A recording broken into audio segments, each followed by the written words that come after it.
저는 이제 막 40이 된 싱글입니다. 몇 년 전 상견례 자리에서 결혼을 파토냈던 얘기를 해보려고 해요. 저는 20대에 열렬히 연애를 하고 결혼을 하려고 했으나 여러 가지 사정으로 하지 못했어요. 그 후로는 딱히 결혼 생각이 들지 않더군요.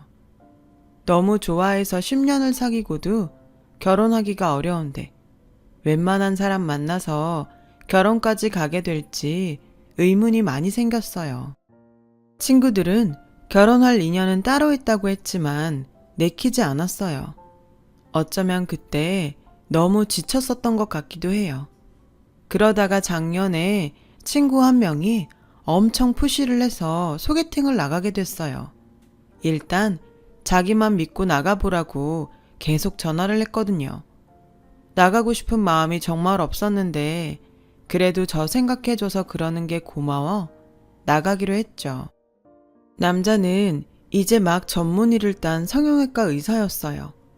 원래는 다른 전공을 하고 사회생활을 좀 하다가 다시 의대에 들어가서 늦게 의사가 된 거라고 하더군요. 내심 참 대단하다는 생각이 들었어요. 다들 생각만 하는 일을 용감하게 실천한 거니까요. 성형외과 의사라서 그런지 굉장히 깔끔하고 단정했고 인상도 밝고 좋더라고요. 솔직히 호감형이어서 마음에 들었어요. 저는 음악을 전공했는데 그 남자는 그걸 참 좋아했어요. 자기도 음악에 관심이 많다고요. 그렇게 얘기를 하다 보니 생각보다 음악 취향도 잘 맞았고 취미나 음식 좋아하는 것도 비슷하더라고요. 영화를 좋아하는 것도 같았고요. 처음 만난 자리에서 영화 얘기에 드라마 이야기, 음식 이야기를 하다 보니 시간 가는 줄 몰랐고 낮에 만난 저희는 저녁까지 먹고 헤어졌어요. 저는 그저 말이 좀 통한다고만 생각하고 가벼운 마음으로 있었는데 다음 날부터 남자가 저한테 계속 전화를 하더군요. 제가 마음에 들었다며 정식으로 사귀어 보자는 거였어요. 저도 싫지는 않았지만 나이가 있으니까 망설여졌어요. 제 나이면 일단 결혼을 전제로 사귀게 될 테니까요. 저는 사실 차라리 혼자 사는 게 더 편하겠다는 생각이 들었어요. 그런 제 마음을 알았는지 남자는 일단 다른 건 정하지 말고 서로 잘 통하니 만나는 시간에 충실하자고 하더라고요. 그렇다면 나쁘지 않을 것 같아서 저도 결국은 그러자고 했어요. 저희는 만날수록 참 잘 통하는 것 같았어요. 영화관에 가서 영화도 보고 지방의 유명한 맛집을 찾아서 밥을 먹고 하는 것도 괜찮더라고요. 그러다가 서로의 방 인테리어를 조언해 줄 만큼 친해졌어요. 이 정도쯤 되자 소개해 준 친구는 그냥 어영부영 넘기지 말고 올해가 가기 전에 결혼을 하든지 결혼 약속을 하라고 엄청 적극적으로 밀더라고요. 우린 서로 결혼에 대해서 부담 갖지 않기로 했어. 지금 이대로 지내는 것도 만족스럽고 라고 하자 너 지금은 괜찮을지 몰라도 나이 좀만 들어봐. 주변에 친구들은 다 가정 있는데 너만 혼자면 그것도 되게 쓸쓸하고 외로워. 우울증이 괜히 생기는 줄 아니? 혼자서 사니까 그래. 그러지 말고 잘 생각해봐. 라더군요. 그 말도 맞는 말이긴 했어요. 부모님이 제가 자유로운 직업에 예술 전공자라고 좀 내버려 두신 건 있지만 이제나 저제나 제가 결혼하겠다는 말을 꺼내기를 기다리고 계신다는 걸 알고는 있었어요. 저는 대학에서 클래식 작곡을 전공했지만 프로듀싱 공부를 따로 해서 여러 대중가요 작업에도 참여했죠. 가끔 입시생들을 봐주기도 했고요. 벌이도 나쁘지 않고 재미도 있었어요. 남자도 은근 제 직업을 주변에 자랑하듯 얘기하는 것 같더라고요. 제가 시간을 어느 정도 자유롭게 쓸 수 있어서 남자 병원 일하는 시간에 맞춰서 편하게 만나는 것도 되게 좋아하는 눈치였어요. 사실 제가 자기한테 맞춰주니 얼마나 편했겠어요. 그런 것들이 좋았는지 남자는 언젠가부터 결혼 얘기를 자연스럽게 꺼내기 시작하더군요. 저도 친구나 부모님 때문에 조금 마음이 흔들리긴 했지만 그렇다고 적극적으로 결혼에 발벗고 나서진 않았어요. 그랬더니 이 남자가 점점 집착하면서 어쩌다 전화를 못 받으면 수십 번 하는 거였어요. 왜 전화 안 받았어? 작업했어? 내일 한다며. 거기 있는 사람 누구누구야? 라고 하질 않나? 혹시 나 말고 다른 남자 있는 거 아니야? 그러니까 결혼 얘기만 나오면 이렇게 심드렁하지. 라며 사람 숨통을 조여왔어요. 일하는 시간이 바뀌었어. 자기도 환자 예약 시간 바뀔 때 있잖아. 그거랑 똑같은 거지. 그리고 같이 일하는 사람들인데 누구랑 있으면 뭐? 내가 자기 간호사들 일일이 확인 안 하잖아. 라고 짜증을 냈더니 얼른 아니 그런 의도는 아니었어. 미안해. 화난 거 아니지? 화 풀어. 라고 비굴할 정도로 사과하는 게 반복되곤 했죠. 저는 이런 지겨운 관계로 남게 될 바에야 헤어지는 게 낫지 않을까 그런 생각까지 했어요. 그런데 그런 낌새를 알아챈 건지 어느 순간부터 집착적으로 전화를 안 하더군요. 또 사람이 굉장히 순수해졌더라고요. 뭐든 저한테 잘 맞춰주려고 했고 다신 일하는 거 가지고 말 안 했고요. 계속 그런 상태가 잘 유지되니 저도 이 남자라면 괜찮지 않을까 그런 생각이 들었어요. 친구 말대로 나중에 혼자 외로워지면 어쩌나 하는 마음이 컸죠. 그러던 어느 날 남자는 식사 약속에 핑크 장미 백송이와 반지를 가져와 저에게 청혼을 했어요. 정혜야, 난 진짜 다시 너 같은 사람 못 만날 것 같아. 물론 우리가 결혼을 생각하고 만난 거 아닌 거 알아. 네가 결혼에 큰 뜻이 없다는 것도 알지. 하지만 네가 그런 생각했던 거 엄청 후회될 만큼 내가 매일 재미있는 결혼 생활 만들 자신이 있어. 너도 나 알잖아. 한번 마음 먹으면 뭐든 그렇게 하는 거. 나는 우리가 같이 있을 때 이렇게 좋은데 굳이 결혼 안 하고 이렇게 있어야 할 이유를 모르겠거든. 항상 같은 공간에서 서로 보면서 지내면 얼마나 좋을까? 난 요새 그 생각밖에 안 하고 살아. 너도 솔직히 우리 만나는 거 좋아하잖아. 같이 있으면 즐겁고 그런데 계속 따로 떨어져 살아야 할 이유가 있을까? 나 정말 너랑 결혼하고 싶다. 결혼해줘. 너무도 솔직한 그의 고백에 조금 감동했어요. 내가 뭐라고 이렇게까지 하나 싶은 생각도 들었죠. 저는 그렇게 솔직하고 절절하게 청혼하는 사람에게 대뜸 아니라고 못했고 어영부영 그러다가 정말 결혼 이야기가 진행되기 시작했네요. 저는 남자의 부모님을 만나러 가기 전날 생각이 많아졌어요. 이거 내가 원해서 하는 결혼이 맞나? 말이 잘 통하고 같이 있는 게 즐거우면 정말 결혼하는 게 맞는 건가? 얼떨결에 결혼을 선언하고 나니 여전히 마음에 찜찜함이 있었거든요. 친구는 잘 생각했다고 적극 찬성했지만 어차피 남이 살아주는 인생이 아닌 제 인생이니까요. 그래도 저는 제가 한 결정에 책임을 져야 했어요. 마음은 무겁지만 남자의 부모님을 만나러 갔어요. 저희는 만나면서 서로의 집안 얘기는 하지 않았기 때문에 저도 남자 부모님이나 집에 대해 몰랐고 남자도 저희 집에 대해서는 몰랐어요. 저야 결혼이 전제가 아니니 그 사람 집이나 부모님이 궁금하지 않았고 남자는 제가 말하지 않으니 알지 못했던 거죠. 그래서 남자 집을 가는 내내 꽤 긴장이 되고 겁도 났어요. 시부모님 되실 분들한테 실수라도 하면 어쩌나 싶었거든요. 그래서 선물도 할 수 있는 한도에서 제일 좋은 것들로 준비했죠.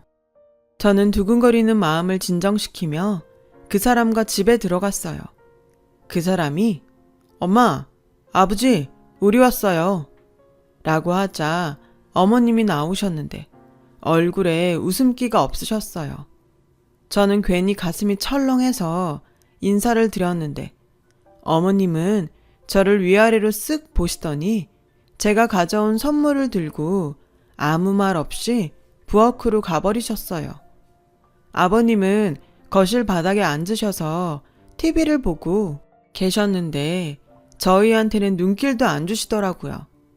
저는 민망한 반, 화난 반, 얼굴로 남친을 쳐다봤고 남친은 리모컨으로 TV를 꺼버리더군요.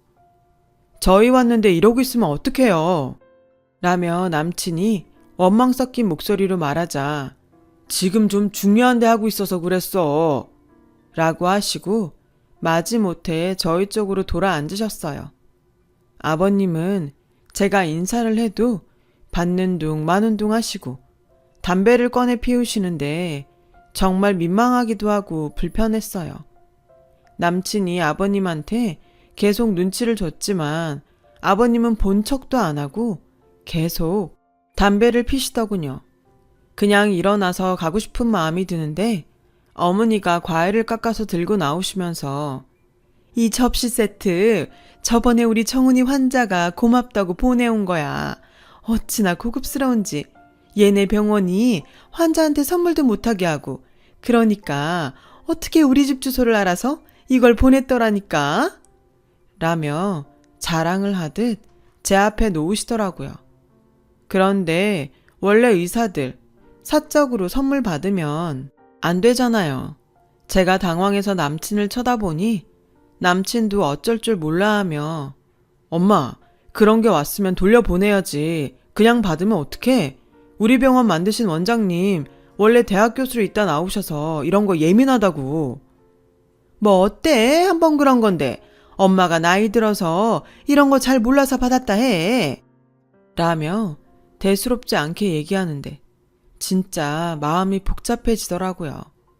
게다가 어머님은 부모님이 무슨 봉사 같은 걸 하신다면서 그런 거 돈도 별로 안 되고 괜히 시간만 뺏기고 힘만 드는데 딸이 옆에서 못하게 말려야 되는 거 아니니? 하긴 너도 맨날 출근하는 일도 아니고 무슨 음악 같은 거 녹음한다며? 보아하니 정규직도 아닌 것 같은데 월급은 제대로 받는 일이야? 웬만하면 지금이라도 사무직 같은 거 찾아보면 어때? 남친은 제가 무심코 지나가며 말했던 부모님 밥차 봉사 얘기랑 제 직업 얘기를 했던 것 같아요. 남친은 완전 허둥대면서 엄마, 잘 알지도 못하면서 왜 그래? 정해도 돈 잘 벌어. 잘 나간다고. 라며 어떻게든 어머님 입을 막아보려고 했지만 그게 항상 잘 되라는 법 있어? 지금이야 그런 일이 좋아 보일 수 있겠지만 나이 더 들어서는 어쩔 건데 미리 다 생각을 해놔야지. 잘못하면 너만 죽어라 이래서 돈 벌어야 되잖아. 라고 하시는데 정말 어이가 없었어요. 그래도 저는 그 자리에서 예의를 지키기 위해 최선을 다했고 남친 집을 나오자마자 결혼 다시 생각해보자는 말을 했어요. 그러자 남친은 펄쩍 뛰면서 오늘 일은 정말 미안해. 엄마도 아버지도 요즘 컨디션이 좀 안 좋으셔서 그런 거니까 네가 이해 좀 해줘. 젊은 우리가 나이 드신 분들 이해해야지. 안 그래? 내가 다시 부모님한테 잘 말씀드릴게. 원래 좀 무뚝뚝하셔도 사귀고 보면 우리 부모님 같은 사람들도 없어. 라며 설득했어요.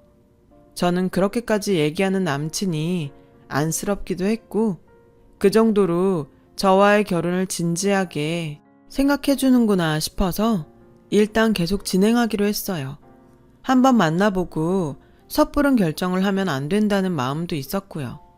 그리고 남친이 저희 집에 오는 날이 됐어요. 엄마는 예비사위가 온다며 새벽부터 장을 보셔서 하루 종일 음식을 하느라 정신이 없으셨어요. 아빠도 일찍 목욕탕에 다녀오셔서 말끔한 옷차림을 하고 계셨고요. 그렇게 남친이 오길 기다리고 있는데 30분, 1시간이 지나도 오지 않는 거였어요. 그러더니 결국 2시간이 지나서야 앞에 있던 수술이 너무 늦게 끝나서 다른 수술에 들어가야 된다며 못 온다고 하지 않겠어요?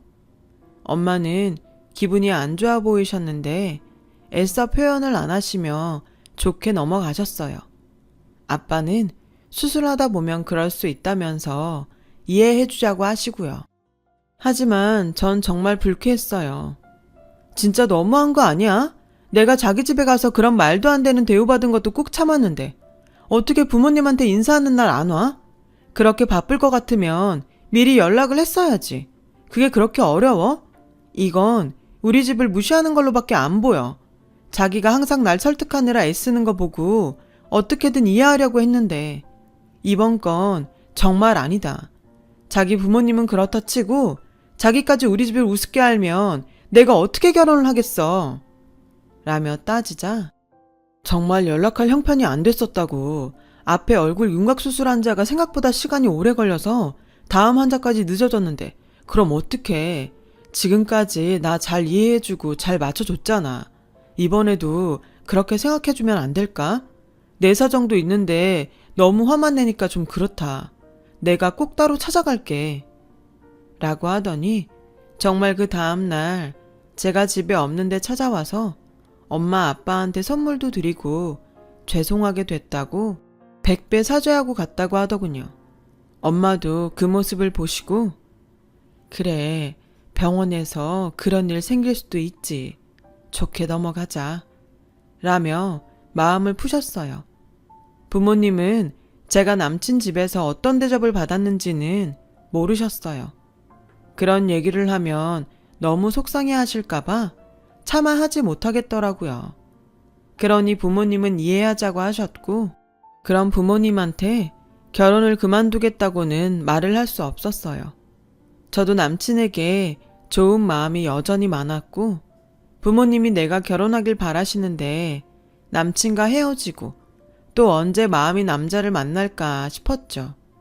그렇게 제 마음만 잔뜩 상한 양가 인사가 끝났고 양쪽 집안 상견례 날이 다가오고 있었는데 갑자기 남친 어머님한테 전화가 와서 너하고 따로 만나서 미리 얘기할 게 있다. 라며 바로 보자고 하시더군요. 저는 전에 집에 찾아갔을 때 기억이 너무 안 좋아서 어머님과 단 둘이 만나는 게 어쩐지 꺼려졌어요. 그래서 남친에게 연락을 해서 무슨 일로 보자고 하시는지 물어보려고 했지만 바쁜지 계속 전화를 받지 않더라고요. 저는 아무것도 모르고 어머님을 만나는 게 영 불안해서 병원으로 찾아갔어요. 마침 점심시간이라서 병원에 대기하는 환자는 없었고 접수대에도 사람이 없더라고요. 남친을 찾아서 진료실 복도를 왔다 갔다 하다가 남친에게 전화를 하려는데 한쪽 방에서 두런두런 사람들 목소리가 들려왔어요. 보니까 간호사들 휴게실이었어요. 김정훈 쌤 진짜 결혼하나 보더라. 이번 주에 상견례라고 아침에 다른 쌤들한테 막 자랑하더니 밥 쏜다고 호텔 뷔페 갔잖아. 전에 사귀었던 여자처럼 단물만 쏙 빼먹고 헤어질 줄 알았더니 웬일이지? 신부가 음악 프로듀서라며 연예인들 단골 만들려고 완전 찰싹 달라붙은 것 같더라고. 라며 자기들끼리 쑥은대는데 정말 기가 막혔어요. 그래서 나한테 그렇게 악착같이 결혼하자고 한 건가? 저를 진짜 좋아한 게 아니라 자기 돈벌이 때문에 그랬다는 게 너무 배신감이 느껴졌어요. 저는 아무도 모르게 병원을 빠져나와서 어머님을 만나러 갔죠. 어머님은 다짜고짜 봉투 하나를 건네면서 이게 우리가 결혼 비용을 댈 수 있는 전부야. 우리가 아들 의사 만들려고 돈을 얼마나 투자했는데 신부 쪽에서 너무 많은 걸 요구하는 건 우리한테 실례야.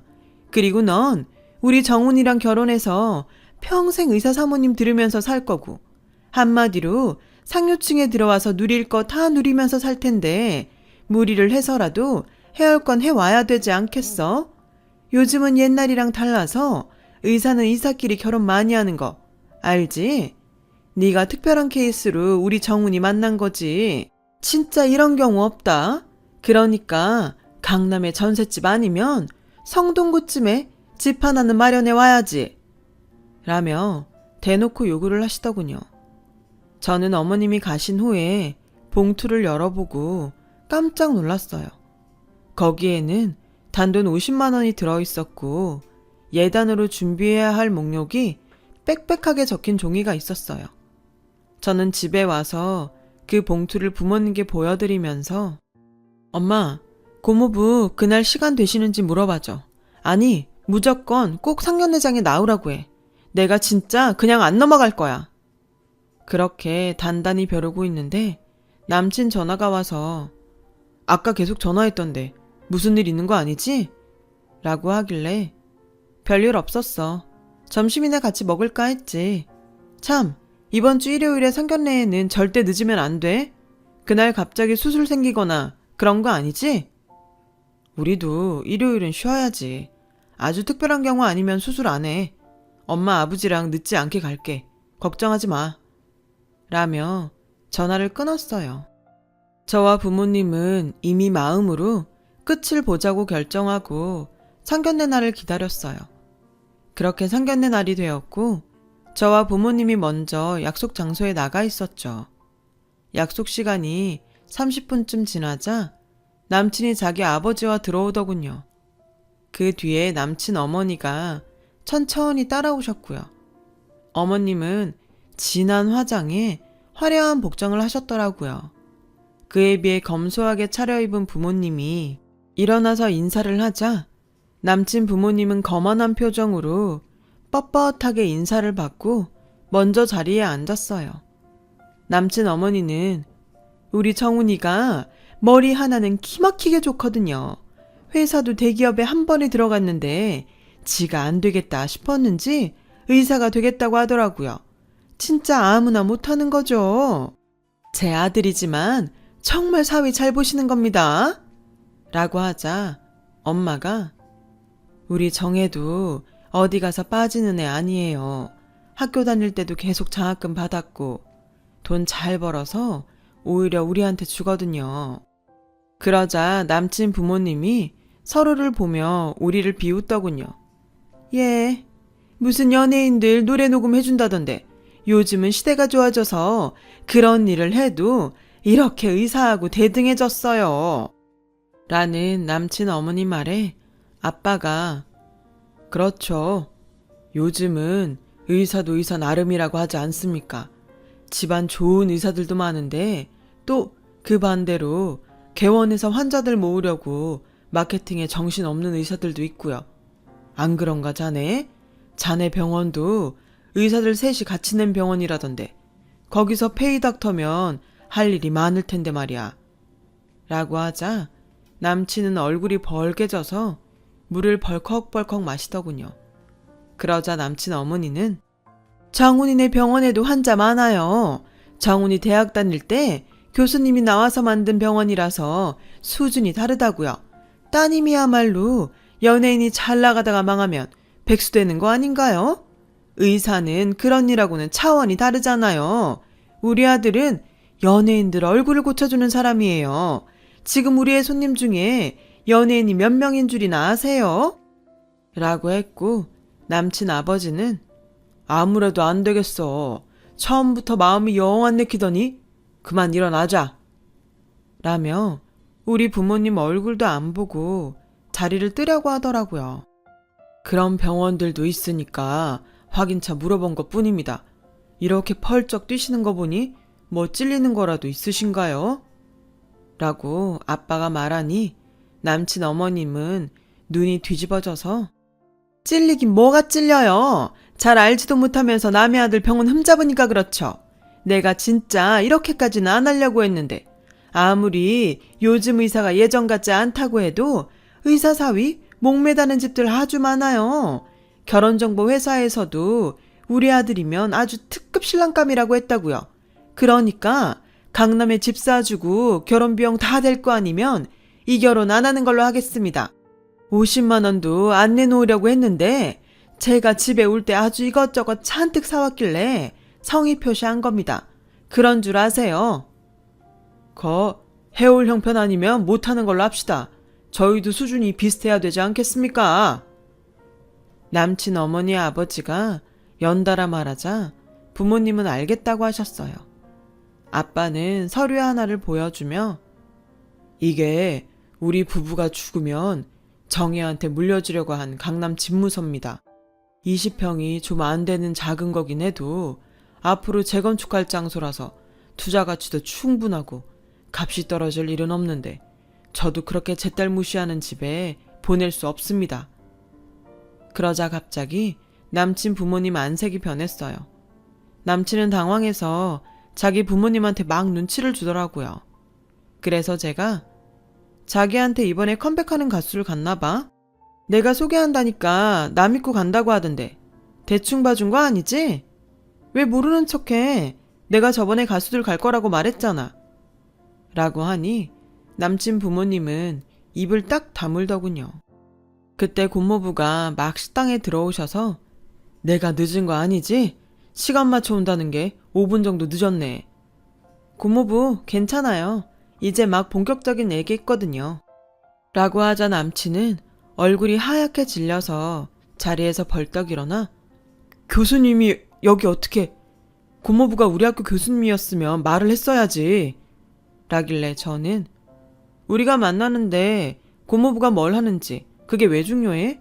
두 사람 마음만 잘 맞으면 되는 거 아니었어? 자기도 전에는 나한테 그렇게 얘기했잖아. 근데 그게 아니었나 보네? 내가 소개해서 간 연예인들도 자기 잘라서 가는 건 줄 아는 거 보니까. 고모부는 자네 병원 세운 김 원장이 나랑 아직도 연락 자주 하는 거 알고 있나? 아무튼 내 금쪽 같은 조카한테 자네 집에서 어떻게 했는지 잘 알았네. 라고 했고 그제야 남친 어머니는 이러지 말고 우리 다시 잘 얘기해보죠. 둘이 좋아서 결혼한다는데 라길래 저는 정 다 떨어졌어요. 저한테 그동안 하신 거나 혼수 비용이라고 50만 원 보낸 거 너무 기도 안 차서 이런 자리 마련한 거라고요. 연예인 망하면 제가 백수 돼요? 그 연예인들이 저희한테 와서 잘 봐달라고 한다고요. 몰라도 뭘 너무 모르시네요. 라고 했고 엄마도 그동안 우리 딸한테 어떻게 했는지 너무 잘 알겠네요. 얘기 듣고도 믿기지가 않았는데 더 진행되기 전에 알게 돼서 다행입니다. 라며 저와 아빠, 고모부 보고 나가자고 했습니다. 남친 부모님은 우리 고모부한테 아들 잘 봐달라고 사정했지만 고모부는 아무리 의사 아들이 잘났어도 남의 자식한테 그러면 되겠습니까? 우리 정혜도 귀한 딸이고 조카입니다. 그렇게 저의 결혼은 없던 걸로 됐고 저도 점차 일상으로 돌아왔죠. 그 뒤로도 남친은 저한테 여러 번 전화하고 만나달라고 했지만 거절했어요. 소개한 친구는 제 얼굴을 똑바로 보지도 못하고요. 그냥 제가 능력 있으니 혼자 살아도 될 것 같은데 정말 마음 잘 맞는 사람 만나면 어떨지 또 모르죠. 사람이 사람을 보고 만나는데 왜 그렇게 직업이며 돈이며 그게 1순위인 건지 그런 거에 눈멀어서 사람도 제대로 볼 줄도 모르면서 그것 때문에 사람한테 상처 두고 그렇게 살고 싶지 않습니다. 살면서 돈도 중요하죠. 명예도 중요하고요. 돈이 중요한 만큼 저도 능력 있고 멋진 사람이 먼저 되도록 더 노력하면서 살아야겠습니다. 그래야 정말 멋진 사람이 나타났을 때 한눈에 알아보지 않을까요? 제 이야기 이렇게 들어주셔서 정말 감사하고요. 늘 행복하세요. 여러분, 사연 댓글에 응원과 현명한 조언 부탁드려요. 좋아요와 구독은 저에게 큰 힘이 됩니다. 오늘도 좋은 일 가득하세요.